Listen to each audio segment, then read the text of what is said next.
नमस्कार। आपका अखबार के YouTube चैनल पर आपका स्वागत है। मैं हूं प्रदीप सिंह। उद्धव ठाकरे को 25 साल बाद इस बात का एहसास हुआ है कि भारतीय जनता पार्टी के साथ अलायंस करके उन्होंने समय नष्ट किया। उन्होंने मतलब शिवसेना ने। वो उनके उस बयान का एक और अर्थ निकलता है कि उनके पिता यानी स्वर्गीय बाला साहब ठाकरे को राजनीति की समझ नहीं थी। उनको ये समझ में ही नहीं आया कि भारतीय जनता पार्टी से अलायंस करना शिवसेना के लिए नुकसानदायक है। अब आप इस बात को समझिए, ये इस तरह का बयान, इस तरह की बात कहने का मतलब क्या है। 23 जनवरी को बाला साहब ठाकरे का जन्मदिन था। उस अवसर पर एक सभा को संबोधित करते हुए, जाहिर है कि वो इलेक्ट्रॉनिक माध्यम से की गई थी, कोई फिजिकल सभा नहीं थी। उद्धव ठाकरे ने कहा कि अगर बीजेपी का साथ हमने नहीं दिया होता तो बीजेपी यहाँ तक न पहुँचती। बीजेपी जो है राष्ट्रीय फलक पर इतने बड़े पैमाने पर इस तरह से नहीं उभर पाती। उन्होंने ये भी कहा कि भारतीय जनता पार्टी का हिंदुत्व तो नकली है, दरअसल असली हिंदुत्व जो है वो शिवसेना का है। दरअसल वो बहुत सी बातें जो अतीत की, इतिहास की है, शायद भूल गए या उसे याद नहीं रखना चाहते, या उस समय उस तरह से राजनीतिक रूप से सक्रिय नहीं थे तो उन्हें पता ही नहीं है। जो भी कारण हो, लेकिन इन बातों से, इन बयानों से और उसके बाद उनके प्रवक्ताओं के जो बयान आ रहे हैं, चाहे संजय राउत हों या दूसरे प्रवक्ता हों, उनके जो बयान आ रहे हैं उनको सुनकर आपको आश्चर्य होगा, और आश्चर्य से ज़्यादा जो है आपको दया आएगी कि किस तरह की बात कर रहे हैं। संजय राउत कह रहे हैं कि 1992 में 6 दिसंबर 1992 में जो विवादित ढांचा अयोध्या में गिरा, उसके बाद पूरे उत्तर भारत में शिवसेना के पक्ष में लहर चल रही थी। अगर शिवसेना उस समय उत्तर भारत में और पूरे देश में चुनाव लड़ती लोकसभा का, तो हमारा प्रधानमंत्री होता। तो अब आप इस मतलब शेख चिल्ली और मुंगेरी लाल को भी शर्म आ जाएगी ऐसे बयान पर। कौन मान सकता है? शिवसेना की राजनीतिक हैसियत क्या है? शिवसेना महाराष्ट्र से बाहर कहीं उसका जो है वजूद नहीं है। महाराष्ट्र में वो लगातार दूसरे, तीसरे या एक बार चौथे नंबर पर भी गई है, चौथे नंबर की पार्टी बनी। कभी पहले नंबर की पार्टी महाराष्ट्र में नहीं बन पाई जो पार्टी, वो देश में अपना प्रधानमंत्री होने की बात कर रही है। अब जरा शिवसेना के थोड़ा सा इतिहास पर नज़र डाल लें। 1966 में शिवसेना का गठन हुआ। शिवसेना का गठन हुआ तो उसका मूल जो उस समय कार्यक्रम था वो ये था कि मुंबई में मराठी लोगों को नौकरियों में आरक्षण दिलाना, उसका अभियान चलाते थे। उसके बाद उसके बाद दक्षिण भारतीयों के खिलाफ जो है एक हिंसक आंदोलन चलाया, मारपीट, उनके रेस्टोरेंट बंद कराना, तमाम तरह की जो है इस तरह के अभियान चलाए। फिर उसके बाद लंबे समय तक उत्तर भारतीयों के खिलाफ चलाते रहे। 1989 यानी 1989 में बीजेपी और शिवसेना का अलायंस हुआ और प्रमोद महाजन ने ये अलायंस करवाया। वो बीच में उन्होंने समझौता कराया, बाला साहब ठाकरे को समझाया, बात की। उस समय 1989 में अयोध्या का आंदोलन जो है अब धीरे धीरे अपने पीक पर पहुंच रहा था। 1989 ही वो साल है जब शिवसेना ने पहली बार हिंदुत्व की राजनीति को एक्सेप्ट किया। हिंदुत्व के मुद्दे पर आई शिवसेना। उससे पहले तक शिवसेना कभी हिंदुत्व की बात ही नहीं करती थी। जो उद्धव ठाकरे बता रहे हैं कि हम असली हिंदुत्ववादी हैं, हम हिंदुत्व की राजनीति करते हैं, हिंदू हितों की बात करते हैं, उनसे पूछना चाहिए कि उनके राज्य में जब वो मुख्यमंत्री थे, साधुओं को घेर कर मारा गया और पुलिस देखती रही, तब उनका हिंदुत्व कहाँ था? जिस तरह से मुस्लिम संगठनों को उन्होंने प्रोत्साहन दिया है, तब उनका हिंदुत्व कहाँ था? लेकिन इन बातों को अभी थोड़ा छोड़ दीजिए। शिवसेना 1989 में बीजेपी के साथ जब अलायंस हुआ, उसके बाद से पार्टी में जो दो भारतीय जनता पार्टी के वरिष्ठ नेता थे, अटल बिहारी वाजपेयी और लाल कृष्ण आडवाणी, दोनों हर मामले में कुछ भी मुद्दा हो उसमें शिवसेना की बात को मानते थे। तो शिवसेना एक तरह से बीजेपी को लगातार ब्लैकमेल करती थी कि अगर ये नहीं माना तो अलायंस तोड़ देंगे, ये नहीं माना तो अलायंस तोड़ देंगे, और हर बार बीजेपी झुककर उसे मानती थी। तो फिर संबंधों में खटास आना कब से शुरू हुई? संबंधों में खटास आना शुरू हुई नरेंद्र मोदी के राष्ट्रीय फलक पर, राजनीति के राष्ट्रीय फलक पर उभरने के बाद के साथ। एक फॉल्ट लाइन जो है गुजरात और महाराष्ट्र की है। महाराष्ट्र के लोग कभी गुजरात के लोगों को एक्सेप्ट नहीं कर पाते। बाला साहब ठाकरे अपनी पूरी ज़िंदगी मोरारजी देसाई को प्रधानमंत्री के रूप में वो सम्मान नहीं दे पाए, उस तरह से एक्सेप्ट नहीं कर पाए, यहाँ तक कि उनके नाम पर एक फ्लाईओवर का नामकरण करने में उनको बड़ी दिक्कत थी। इससे अंदाज़ा लगा लीजिए एक कारण तो ये था। कोई गुजराती किसी मराठी से कैसे आगे निकल सकता है, ये शिवसेना के लिए और बाल ठाकरे के लिए पचाना बड़ा मुश्किल था। तो एक कारण तो ये था। उसी वजह से जब भारतीय जनता पार्टी में ये चर्चा चल रही थी कि प्रधानमंत्री पद का उम्मीदवार कौन होगा, तब शिवसेना अपने उम्मीदवार घोषित कर रही थी। शिवसेना ने कहा कि वो सुषमा स्वराज को जो है प्रधानमंत्री पद के उम्मीदवार के रूप में चाहती है, उनका समर्थन करेगी। यानी कुल मिलाकर स्टैंड शिवसेना का ये था कि मोदी का विरोध करना है, मोदी को एक्सेप्ट नहीं करना है। 2014 का चुनाव हुआ, दोनों पार्टियों ने गठबंधन में चुनाव लड़ा लोकसभा का। भारतीय जनता पार्टी को जिस तरह की अभूतपूर्व सफलता मिली देश भर में, दक्षिण के राज्यों को छोड़ दें, तो उसके बाद जो है भारतीय जनता पार्टी को ये समझ में आ गया कि उसका जनाधार बढ़ गया है।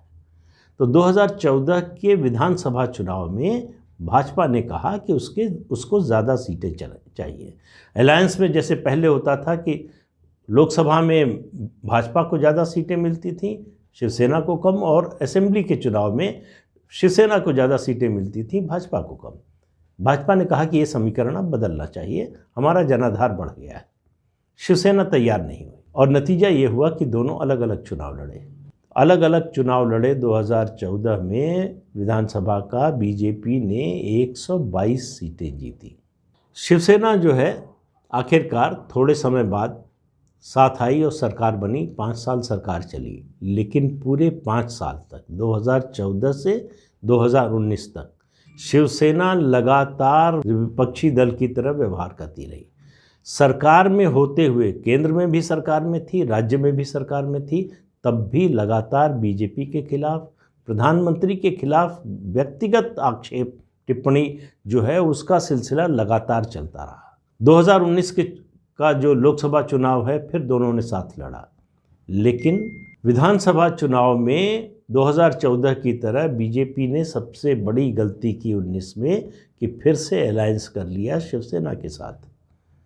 और नतीजा ये हुआ कि अलायंस को बहुमत तो मिला, लेकिन बीजेपी की सीटें पहले से कम हो गई, क्योंकि बीजेपी करीब 95-100 सीटें कम लड़ी। तो उसका नतीजा ये हुआ कि वो सिर्फ 105 सीटें जीती 122 की तुलना में। अगर अलग लड़ी होती तो 122 से ज़्यादा सीटें जीती होती, ये पक्का दिखाई दे रहा था। लेकिन बीजेपी ने वो गलती की। उसके बाद उद्धव ठाकरे ने अलग रास्ता अख्तियार कर लिया, और वही उद्धव ठाकरे जिन्होंने शिवसेना भाजपा युति के नाम पर मैंडेट लिया, जनादेश लिया, जिसको महाराष्ट्र की जनता ने बहुमत दिया, वो युति तोड़कर कांग्रेस और एनसीपी के साथ चले गए, और उन्होंने 23 जनवरी को ये आरोप लगाया कि बीजेपी ने धोखा दिया, बीजेपी हमारे साथ छल करती रही है। तो समस्या क्या है? समस्या ये है कि लगातार हिंदुत्व के मुद्दे पर बीजेपी शिवसेना को घेर रही है, खासतौर से उद्धव ठाकरे को, कि इन्होंने छोड़ दिया है वो मुद्दा, हिंदुत्व से परे चले गए। शिवसेना के पास हिंदुत्व के अलावा और कोई मुद्दा नहीं है, और वो उसके हाथ से जाता है तो उसका हाथ खाली होने वाला है। और कांग्रेस और एनसीपी के साथ रहकर उद्धव ठाकरे हिंदुत्व के मुद्दे पर आगे नहीं बढ़ सकते किसी भी हालत में। और उनको ज़्यादा डर जो सता रहा है वो मुंबई बीएमसी का जो है चुनाव है, बीएमसी, मैं पहले भी आपको बता चुका हूँ, बीएमसी का चुनाव जो है शिवसेना के लिए वो ब्रेड एंड बटर की तरह है। उसका सारा खर्चा जो है उसी से चलता है। बीएमसी जो है देश की सबसे बड़ी जो है महानगर परिषद है। सबसे बड़ी से मतलब सबसे धनवान महानगर परिषद है। कई छोटे राज्यों से बड़ा उसका बजट है। तो इसलिए शिवसेना को डर ये है। और अभी जो नगर पंचायत के चुनाव हुए हैं उसमें शिवसेना चौथे नंबर पर आई है।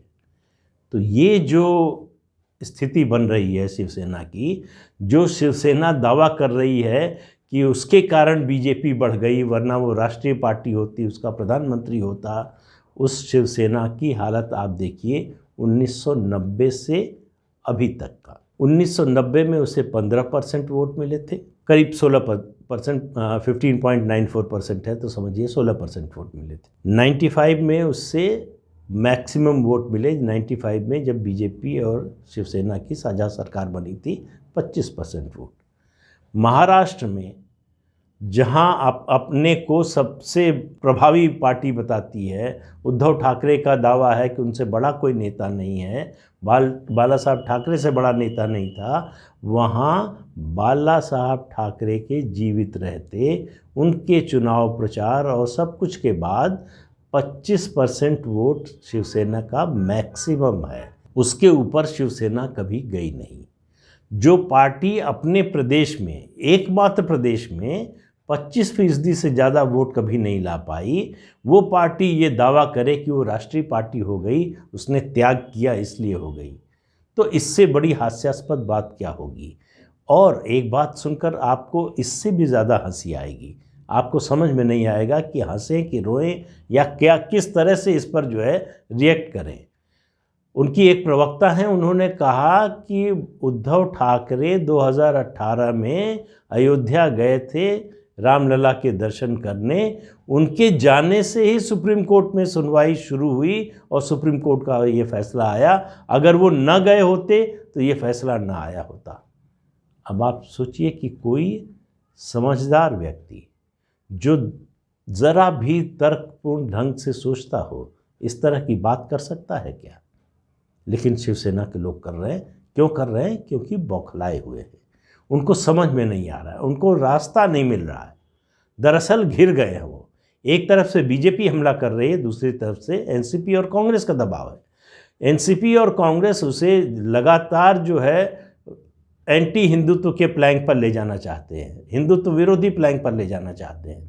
शिवसेना छटपटा रही है कि अगर ये छवि उसकी बन गई तो उसका कैडर उसका साथ छोड़ देगा। उद्धव ठाकरे को सबसे बड़ा डर जो है वो ये है कि उनका कैडर जो है वो साथ छोड़ देगा और वो लंबे समय तक साथ रहेगा, इसके कोई आसार दिखाई नहीं देते हैं। जिस तरह की राजनीति कर रहे हैं उद्धव ठाकरे, जिस तरह की सरकार चला रहे हैं, उनकी सरकार जिस तरह के फैसले कर रही है, उस सब को देखते हुए लग रहा है कि वो दिन ज़्यादा दूर नहीं है। मैं पहले भी 2-3 बार ये बात कह चुका हूँ, आज फिर कह रहा हूँ, वो घड़ी लगातार नज़दीक आ रही है। इसलिए कह रहा हूँ बार बार कि शिवसेना का कैडर सबसे ज़्यादा चिंता में, परेशानी में है। उसको ये समझ में आ रहा है कि अगला चुनाव 2024 का चुनाव वो शिवसेना, एनसीपी और कांग्रेस के इस अलायंस के साथ नहीं जीतने वाला है। उसका जो सारा हिंदुत्व का जनाधार है वो बीजेपी की ओर खिसक जाएगा और वो खिसकता हुआ दिखाई दे रहा है। और अगर ये सिलसिला चलता रहा तो शिवसेना जो है 2024 में चौथे नंबर की और सबसे छोटी पार्टी बनने जा रही है। बौखलाहट इसलिए है, उद्धव ठाकरे की परेशानी ये है, तो वो बड़ी लकीर खींच नहीं पा रहे हैं। उनकी समस्या यह है कि बड़ी लकीर खींच नहीं पा रहे हैं, तो जो बड़ी लकीर है उसको मिटाने की कोशिश कर रहे हैं कि मिटा के छोटा कर दें। वो हिंदुत्व के मुद्दे पर खुद कुछ कर नहीं पा रहे हैं, कुछ बोल नहीं पा रहे हैं। उनके घटक दलों का जो है दबाव है, साथी दलों का दबाव है, इसलिए बीजेपी पर हमला कर रहे हैं। नहीं, हम जो है असली हिंदुत्ववादी हैं, बीजेपी वाले तो नकली हिंदुत्ववादी हैं। तो ये सिलसिला, इस तरह के बयान और इस तरह की बौखलाहट आपको आने वाले दिनों में बढ़ती हुई दिखाई देगी। और वो समय ज़्यादा दूर नहीं है जब बीएमसी का चुनाव होगा। बीएमसी के चुनाव में शिवसेना की हार अगर होती है, मैं कोई भविष्यवाणी नहीं कर रहा, अगर होती है तो आप समझ लीजिए शिवसेना के तीव्र पतन की शुरुआत हो जाएगी। उसके बाद उद्धव ठाकरे में वो ताकत, वो कुव्वत नहीं है कि वो उस पतन को, उस ढलान को रोक पाए, उसे जो है सीमित कर पाए। तो इसलिए इंतज़ार कीजिए, अब कुछ महीने की बात है। ये कुछ महीनों में जो है उद्धव ठाकरे और शिवसेना के लोगों की ये बौखलाहट और बढ़ती जाएगी। उनके हमले, व्यक्तिगत हमले प्रधानमंत्री पर बढ़ते जाएंगे, देवेंद्र फडणवीस पर बढ़ते जाएंगे, और जितना व्यक्तिगत हमला करेंगे वो, खास तौर से प्रधानमंत्री पर, उतना ज़्यादा शिवसेना और उद्धव ठाकरे का नुकसान होने वाला है। तो इंतज़ार करते हैं, 2-3 महीने की और बात है। तो आज के अंक में इतना ही, अगले अंक में फिर मिलेंगे किसी नए मुद्दे के साथ। तब तक के लिए इजाज़त दीजिए, नमस्कार। आपसे अनुरोध है कि चैनल देखिए, शेयर कीजिए, लाइक कीजिए और सब्सक्राइब ज़रूर कीजिए। नमस्कार।